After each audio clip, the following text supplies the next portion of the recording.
അങ്ങനെ വീണ്ടും ഒരു തിങ്കളാഴ്ചയായി. മൂടി പുതച്ച് ഉറങ്ങാൻ കിട്ടുന്ന രണ്ട് ദിവസം പെട്ടെന്ന് അങ്ങ് കഴിഞ്ഞ് കിട്ടും. അപ്പോൾ രാവിലെ തന്നെ ഒരു കടുങ്കാപ്പിയൊക്കെ ഇട്ടിട്ട് അംഗം തുടങ്ങുകയാണ് കേട്ടോ. ഞാനിങ്ങനെ ഓർക്കും, ഈ വെളുപ്പിനെയൊക്കെ എഴുന്നേൽക്കുന്ന സമയത്ത്, നമ്മൾ പഠിച്ചുകൊണ്ടിരുന്ന സമയത്ത് നമുക്ക് വേണ്ടി നമ്മുടെ അമ്മയൊക്കെ വെളുപ്പിനെ എണീറ്റ് ഓരോന്ന് ചെയ്ത് തന്നിരുന്നത് ഇതുപോലെയാണല്ലോ എന്ന് ഇപ്പോഴാണ് അതൊക്കെ ചിന്തിക്കുന്നത്. ആ സമയത്ത് മൂടി പൊതിച്ച് കിടന്നുറങ്ങും എൻ്റെ മോള് ചെയ്യുന്നത് പോലെ.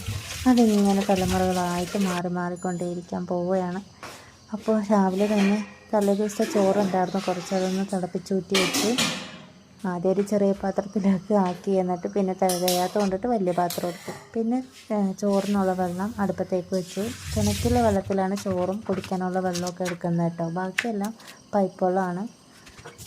പിന്നെ ഇന്ന് കറിക്ക് വേണ്ടിയിട്ട് ക്യാബേജ് മെഴുക്ക് വരട്ടി ഉണ്ടാക്കാൻ വേണ്ടിയിട്ട് ചോപ്പറിലാണ് ചോപ്പ് ചെയ്യണം. അപ്പോൾ ഞാൻ ഇതേപോലെ ചെറിയ കഷ്ണങ്ങളാക്കിയിട്ട് ചോപ്പറിലോട്ട് ഇട്ട് കൊടുത്തിട്ട് നല്ല അടിപൊളിയായിട്ട് ഫൈനായിട്ട് ഇങ്ങനെ അരിഞ്ഞ് എടുക്കും കേട്ടോ. എളുപ്പ പണിയാണ്. നമുക്ക് വീട്ടമ്മമാർക്കൊക്കെ പെട്ടെന്ന് എളുപ്പത്തിൽ പണി കുറയ്ക്കാനും ചെയ്യാൻ പറ്റിയ ഒരു ഇതൊക്കെയാണ് കേട്ടോ ചോപ്പർ. നല്ല അടിപൊളി ചോപ്പറാണ് കേട്ടോ ഇത്. എന്നിട്ട് ഞാൻ അതിലേക്ക് പച്ചമുളക്, സവോള, വെളുത്തുള്ളിയെല്ലാം, കറിവേപ്പില, മഞ്ഞൾപ്പൊടി, ഉപ്പ് എന്നിവ ചേർത്തിട്ട് നന്നായിട്ട് തിരുമ്മി കൂട്ടി ഒരു 10 മിനിറ്റത്തോളം ഞാൻ വെക്കും കേട്ടോ. ഈ പച്ചക്കറി ആയതുകൊണ്ടിട്ട് തന്നെ ഓരോ ദിവസം ഓരോ കറികൾ ഉണ്ടാക്കാൻ ഭയങ്കര പാടാണ്. എന്നും ഓരോ ആഴ്ചയിൽ ഓരോ കറികളൊക്കെ തന്നെ ആയിരിക്കും കേട്ടോ. ഈ ആഴ്ചയിലുള്ളത് തന്നെ ആയിരിക്കും അടുത്ത ആഴ്ച തിങ്കളാഴ്ച തൊട്ട് തുടങ്ങണേ കേട്ടോ.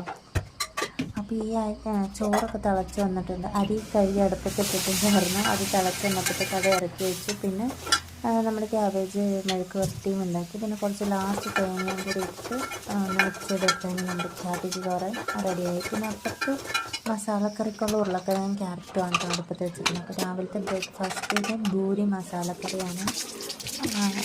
അതൊക്കെ സിമ്പിളായിട്ടുള്ള കറികളാണ്. അപ്പോൾ എല്ലാവർക്കും അറിയാവുന്നതുകൊണ്ടിട്ട് ഞാൻ അതിൻ്റെ റെസിപ്പി ഒന്നും കാണിക്കുന്നില്ല കേട്ടോ. പിന്നെ ഭൂരി ഗോതമ്പിൻ്റെ പൊടി വെച്ചിട്ടാണ് കേട്ടോ. കറിയൊക്കെ റെഡിയായി. പിന്നെ കൊച്ചിനെ വിളിച്ച് റെഡിയാക്കി അതിന് ശേഷമാണ് ഞാൻ ഭൂരിയൊക്കെ ഉണ്ടാക്കുന്നത് കേട്ടോ. അപ്പം ഞാൻ ഇന്ന് ഒരു എണ്ണ മാറ്റിയിട്ടാണ് കേട്ടോ അങ്ങനെ. അതായത് ഞാൻ എപ്പോഴും സൺഫ്ലവർ ഓയിലാണ്. ഇന്നിപ്പോൾ ഞാൻ രുചി ഗോൾഡിൻ്റെ പാം ഓയിലാണ് കേട്ടോ ഭൂരി ചുട്ടെടുത്തത്. അപ്പോൾ അടിപൊളിയായിട്ട് വന്നു കേട്ടോ. ഒട്ടും എണ്ണ കുടിക്കാത്ത നല്ല അടിപൊളിയായിട്ട് കിട്ടിയിട്ടോ. ഇനിയിപ്പോൾ ഓരോ ഓയിലിൻ്റെ ഓരോ ഇതൊക്കെ ഉണ്ടാവുമല്ലോ, ചില സമയത്ത് എണ്ണ കുടിക്കും നന്നായിട്ട്. അപ്പോൾ രാവിലത്തെ പണികളെല്ലാം കഴിഞ്ഞു. അപ്പോൾ ഇന്നത്തെ വിശേഷങ്ങൾ ഇതൊക്കെയായിരുന്നു. അപ്പം നാളെ വീഡിയോ ആയിട്ട് പിന്നെയും കാണാം. ഇഷ്ടപ്പെടുവാണെങ്കിൽ ലൈക്ക് ചെയ്യുക, സബ്സ്ക്രൈബ് ചെയ്യുക, സപ്പോർട്ട് ചെയ്യുക കേട്ടോ.